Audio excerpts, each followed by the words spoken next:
তুমি না বললে আমি মাহিরের হব না। একটি বাক্য, একটি মুহূর্ত, আর এক তরুণের জীবন শেষ।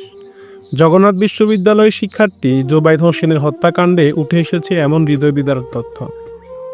ডিএমপি সূত্রে জানা যায়, এটি ছিল একটি ত্রিভুজ প্রেমের জটিল সম্পর্ক। জোবায়েদ, বর্ষা ও মাহির, এই তিনজনকে কেন্দ্র করে গড়ে ওঠে ঘটনাটির পটভূমি। জানা যায়, বর্ষা নামের তরুণী একই সঙ্গে জোবায়েদ ও মাহির উভয় সঙ্গে সম্পর্ক বজায় রেখেছিলেন।